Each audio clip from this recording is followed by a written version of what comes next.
Buenas tardes, hoy les vengo a hablar un poco acerca de la exposición de los temas de las páginas 14 a la página 21.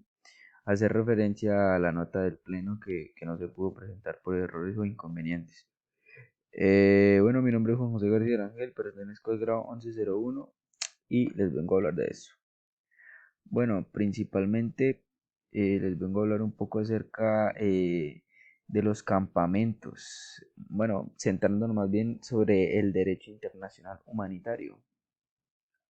Pero vamos primero aquí con los campamentos de refugiados, que como lo vemos en el título dice que es una cruda realidad.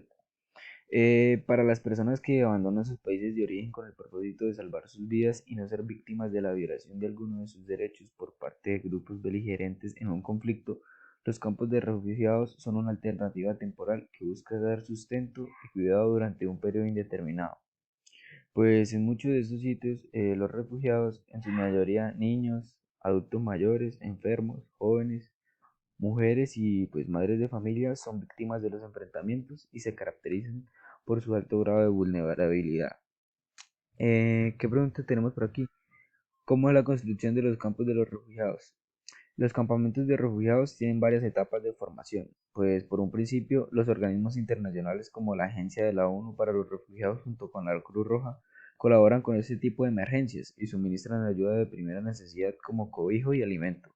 La ayuda humanitaria es fundamental para la supervivencia de la población vulnerable, ya que está compuesta por donaciones y suministros que deben alcanzar para asistir las necesidades de los refugiados durante un periodo indeterminado, pues los estados receptivos atienden las necesidades de los refugiados por términos cortos. Pese a que existe una gran posibilidad de que los refugiados logren un asilo internacional, pues este proceso puede tardar muchísimos años también. Genera la desvinculación familiar y no mejora necesariamente la integración de esas personas a la sociedad. Por otro lado, tenemos que esos son, o sea, nos hacemos esa gran pregunta de que si esos son campos de paso o son refugios permanentes. Pues bueno, debido a la intensidad de los conflictos armados, muchos de los refugios que buscan mantenerse transitoriamente en los campamentos terminan por establecerse varios años e incluso buena parte no retorna a sus lugares de origen. Para estas poblaciones comienzan a implementarse programas que buscan mejorar su calidad de vida y algunos incluyen la construcción de los refugios a partir de los saberes tradicionales de la construcción de cada pueblo, con lo que intenta suplir las necesidades humanas básicas durante la estadía. Algunos casos de campos refugiados son el Dadaab, que se localiza en Kenia desde el año 1991, el Dolo Ado, que está ubicado en Etiopía, que más o menos residen más de 213.000 personas y se encuentra desde el año 1993. Está el Kakuma, que se ubica en Kenia y abarca el refugio para más de 160.000 personas. Y por último tenemos el Jabalia, que pues más o menos este se creó a mediados de 1948 y puede abarcar a más de 100.000 personas. Muchas migraciones masivas ponen a prueba pues, a las sociedades que los refugian en varios aspectos. Por un lado, las instituciones internacionales en cooperación con los estados receptores proporcionan a los refugiados no solamente albergue, sino también alimentación y protección y una asistencia social como la salud y la educación en momentos muy críticos. Pues no obstante, esas condiciones muchas veces no las tienen los pobladores locales, lo que crea tensiones con los refugiados. Por otro lado, la incorporación a la sociedad de los refugiados en los países receptores requiere una inversión social y asistencial que no poseen las poblaciones nacionales y los incita a competir por las oportunidades laborales con los locales. Como podemos ver en la foto izquierda superior, estamos viendo un campo de refugiados de Debaga al norte de Irak, más o menos a mediados del año de 2017. Eh, un dato importante que recalcar dice que según la ACNUR en el año 2016 el número de refugiados fue de 65,6 millones de personas, de los cuales 22,5 millones eran menores de edad a nivel internacional. Bueno, por otro lado venimos al gran tema del derecho internacional humanitario. ¿Qué es principalmente el derecho internacional humanitario? El derecho internacional humanitario, más conocido como DIH, Es un conjunto de normas que por razones humanitarias trata de limitar los efectos de los conflictos armados. Pues por su carácter internacional, más o menos este regula las relaciones que hay entre los estados y que los cuales pues dan a reconocer como la obligación de cumplir los acuerdos como un principio general de derecho. El gran objetivo del derecho internacional humanitario es que se limiten los métodos y los medios utilizados para hacer la guerra y sus normas deben ser cumplidas por los estados que los suscriben. Bueno, por aquí por un lado tenemos que cuáles son los ideales del derecho internacional humanitario. Pues el derecho internacional humanitario se compone de una serie de reglas y ideales. Algunos de ellos son la independencia, que significa que ningún estado depende de otro. Pues este principio genera tres condiciones para los estados. Primero, que es la exclusividad del territorio. El segundo, que es la autonomía para desarrollar políticas propias. Y el tercero, que es la plenitud de competencia dentro de su territorio. Por otro lado, tenemos la igualdad, que señala que los estados son poseedores de los mismos derechos y obligaciones. A pesar de toda la existencia de este principio, varias de las organizaciones sostienen actualmente algunos estados con mayor capacidad económica o militar que ejercen el control sobre todos. Por última parte, tenemos la abstención, que tiene por definición que ningún estado debe inmiscuirse en los asuntos internos de otro, pues que cada estado tiene un derecho a desarrollar las políticas propias que considera pertinentes dentro de su territorio. Hablando así por otro lado, tenemos la aplicación del derecho internacional humanitario, que es el derecho más o menos, o sea, cómo se da la aplicación de este. Pues un conflicto armado que pueda ser nacional cuando ocurre dentro del territorio de una nación e involucra combatientes del mismo país, o internacional cuando intervienen combatientes de diferentes países e involucra a numerosas naciones. Esto, no obstante, es concepción de los conflictos militares, también se presenta sus matrices, como la evidencia de la guerra civil de Siria, en la que confluyen los intereses de varios estados sobre el territorio de este país. El derecho internacional humanitario cubre dos ámbitos. El primero, que es la protección de las personas que no participan o que dejaron de participar en las hostilidades. Y la otra, que sería una serie de restricciones respecto a los métodos de guerra, especialmente de las armas y de las ciertas tácticas militares.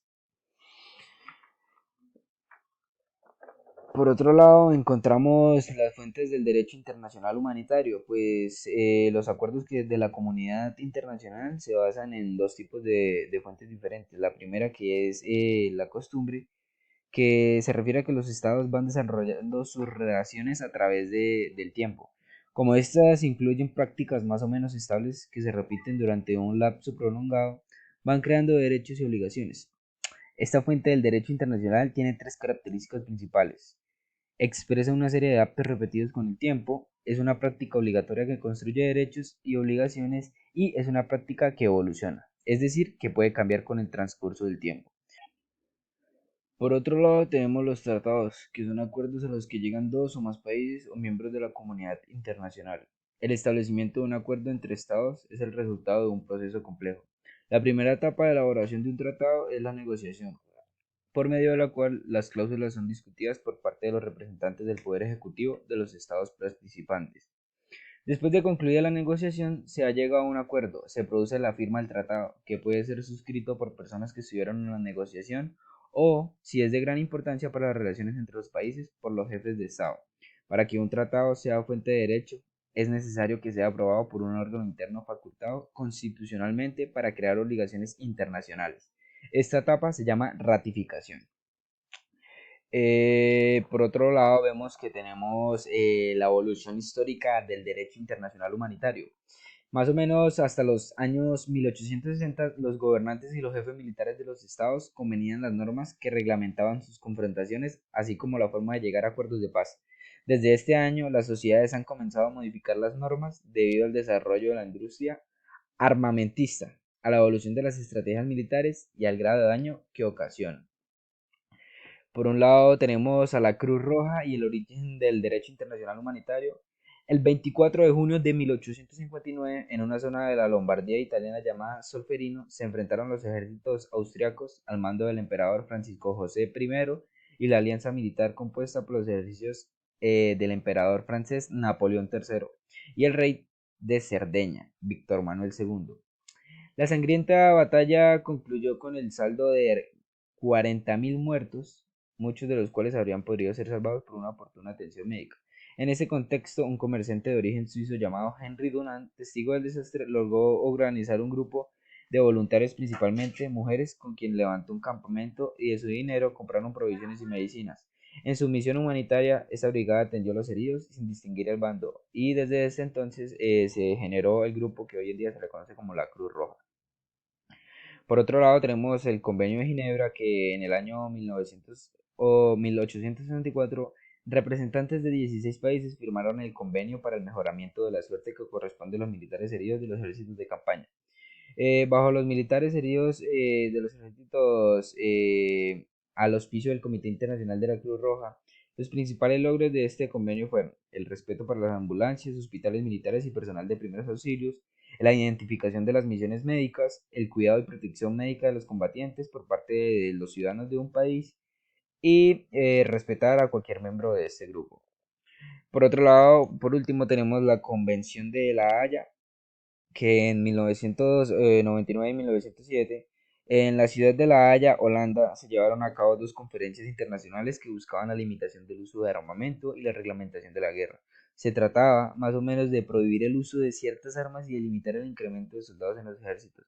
También se discutió la posibilidad de aceptar la mediación de otras naciones en la solución de los conflictos que se presentaban entre países y especificar la manera como podría llevarse a cabo dicha mediación. Como parte final de la diapositiva podemos ver una línea del tiempo con diferentes fechas importantes, en las cuales pues podemos resaltar fechas como en 1863 que se dio la fundación de la Cruz Roja, en 1864 que se dio la firma del Convenio de Ginebra, en 1868 que se dio la Declaración de San Petersburgo sobre la prohibición del uso de determinados proyectiles en los tiempos de guerra, en 1907 que se dio la ratificación de leyes y acuerdos sobre guerras terrestres y marítimas, en 1925 que se dio la promulgación del Protocolo de Ginebra que prohibía el uso de gases asfixiantes o tóxicos. En 1949 que se dio la Convención de Ginebra en la que pues se actualizaron los acuerdos a los que se llegó a las convenciones y tratados anteriores. En 1954 que se dio la Convención de La Haya sobre la protección de los bienes culturales en caso de conflicto armado. En 1972 que se dio la Convención sobre el desarme y prohibición del desarrollo, producción o almacenamiento de armas biológicas. En 1977 que se dieron los protocolos sobre protección de víctimas de los conflictos armados internacionales y no internacionales. En 1980 que se dio la Convención para la prohibición y restricción de armas que dejan fragmentos no localizables y de minas. De 1993 que se dio la Convención sobre la prohibición del desarrollo de la producción, el almacenamiento y el empleo de armas químicas y sobre su destrucción. En 1995 que se dio el Protocolo sobre armas láser que pueden producir ceguera permanente, irreversible, no corregible y gravemente incapacitable. En el año 2000 que se dio la Convención sobre los Derechos del Niño y su participación en los conflictos armados. En el año 2016 que hoy en día es el último evento de los convenios y tratados que han participado del derecho internacional humanitario más importante, que es la Cumbre de Seguridad Nuclear para asegurar materiales nucleares y de prevención de actos de terrorismo nuclear.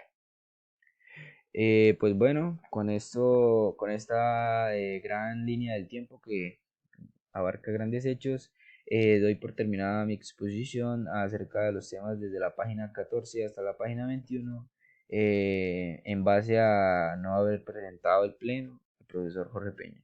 Mi nombre es Juan José García Rangel, pertenezco al grado 01 y muchas gracias.